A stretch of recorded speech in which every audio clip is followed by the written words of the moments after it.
227 pounds, Jericho. I think they're both pretty weird because you get a bunch of guys that are just basically acting like teenagers.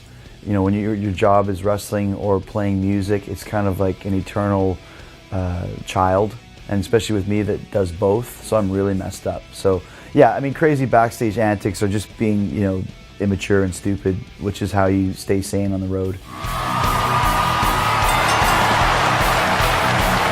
Well, I know that the Lights Go Out is the theme for SummerSlam, which is cool. But as far as my song is, like, there's been a couple times when I try to change it, but it's pretty much, I think that Break the Walls Down, the original, is like pretty iconic at this point, so it's evergreen. I know a couple of years ago I wanted to switch it to Avenged Sevenfold's Nightmare, and Vince McMahon was like, nope, this is your theme for the rest of time. So I think he's right. I don't know, like, it was cool to have the separate rosters, but I found it kind of limiting as well. You know, only wrestling with, you know, if there's 60 people on the roster and you're only wrestling with 30, I kind of thought we were kind of outsmarting ourselves in a way, because you're just wrestling with the same 30 people, and then they do the trade, and then now you've got these 30 people for a year. So I just kind of felt, you know, if you've got 60 colors, I'd rather paint with all 60 colors, not paint with 30 for 6 months and then 30 for the other 6 months. So I'm glad that there's not the brand extension. I'm also glad there's not 2 world championships anymore. I thought that was really lame. You're the world champion, there's 1. There's not 2. And then one is more promoted than the other, and like sometimes the world championship's opening the pay-per-view, and then the other one is it's like boxing. There's too many championships.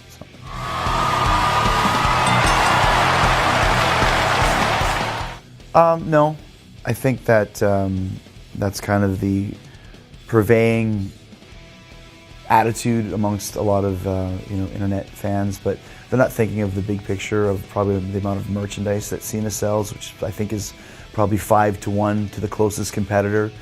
And the people that like to chant Cena sucks, half of them are wearing Cena shirts. And just all the work he's done, I think he's the most, I don't know exactly who put it, Make-A-Wish, he's the most requested Make-A-Wish guy like ever, more than anybody else. So those are the type of things that you think about more than just having him turn heel. And the funny thing is, if he did turn heel, the people that said he sucked would be cheering him anyways. So sometimes internet fans make me laugh at their immaturity, which is worse than mine, at their lack of knowledge. I'm talking to you.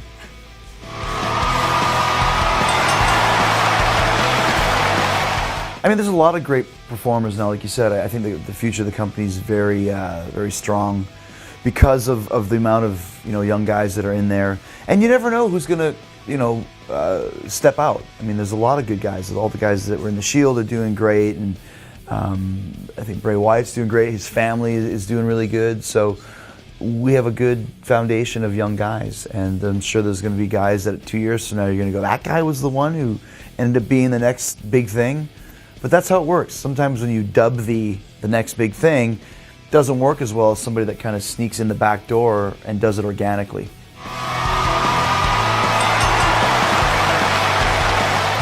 Probably did Soundwave with Metallica here in 2013. I mean, it doesn't get any bigger than that. And, you know, to go from fan to acquaintance to peers, I guess you'd say, and just to see how they ran their organization, so classy, and you know, it's the biggest band in the world, and see how they do things was really, really cool. I had a great time and had a lot of fun actually hanging out with them too. And you know, once again, it's like pretty cool when I was a kid and wanted to be in a rock band and wanted to be a wrestler, and you know, hanging out with Metallica, and then you know, hanging out with Ric Flair, and they're your friends. You know, it doesn't get any cooler than that.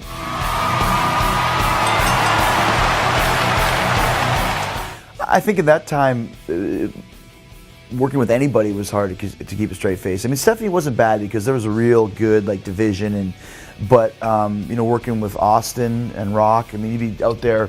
We used to do a match and then finish the match and then do like 20 minutes of basic stand-up comedy, just like arguing with each other. And that's when you could really test the waters on if you can make somebody laugh or not. But the one that really got me the worst was there's an American game show legend called Bob Barker. He's like the host of The Price is Right, and he guest hosted Raw one time, and we had a confrontation where I had to go right in his face, and like he's like 90 years old, but he was so funny, he was so good, and I was like, you know, I had to go to face, and Barker, I will take you on anytime, any place, anywhere. Just looking at him with that microphone, it's like the long one, like the old school TV game show host, and just having him look at me anytime. And like I remember just like don't laugh, don't laugh, don't laugh. And in my head, I just wanted to laugh and just burst out, but I couldn't, you know. But yeah, Bob Barker almost made me laugh more than anybody else. I'd be a full-time dreamer, if I can quote David St. Hubbins.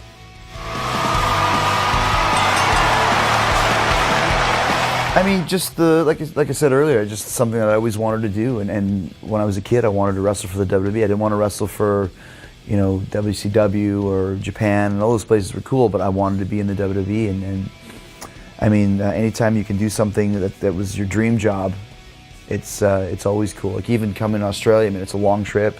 It's a lot of travel, a lot of flights, not a lot of downtime. But if you would have told me 20 years ago that someday I'd be, you know, headlining arenas in Australia with the WWE, I would have been like, oh, please, when? So you can never complain about getting what you wish for, because it's really not too bad. You know, I mean, a 17-hour plane ride is long, but it's not that bad. You know, it could be worse. Those are always interesting questions because it's pretty subjective. You know, you can see a match and it's like, oh, I forgot about that, it was great. And, the one that I always kind of use, the standard stock answer, is Jericho versus Shawn Michaels. And we had a ladder match for the world title, I believe, in 2008. I think it was called, I don't know, Unforgiven or No Holds Barred or whatever the hell the damn pay-per-view was called. But that was one of my favorites that I've ever had, because, and not just because of the match itself. The match was great, but just the circumstances leading to it. It was the culmination of like an 8-month-long feud that was originally just supposed to be a one-night thing that ended up organically growing into this amazing storyline that we were, you know, fighting each other for the WWE World Championship. So it was just really, really cool to see how this thing grew, and that was the exclamation point, the cherry on top of the sundae, if you will. My video game character, much better win-loss record than me.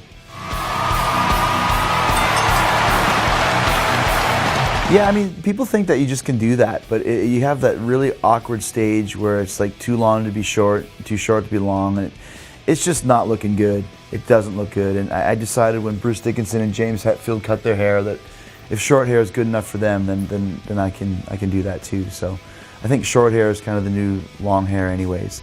And I look back, like I had some cool hair sometimes, but anytime there was humidity, it was like bad, afro, not cool. So I think the people that are wishing that I had long hair again should look at some of those pictures and see what it was like when it was 100 degrees and humid out.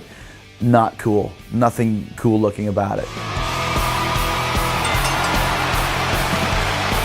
Paul Stanley. I've been saying it for 6 months, and I had him booked. And the day he was supposed to come in, he canceled the day out. I was so pissed. And then wouldn't return our emails. His people wouldn't return our emails. So maybe I did something to make him angry, in which case Paul Stanley is now my sworn enemy. But if you're not my sworn enemy, then please come on my podcast, please.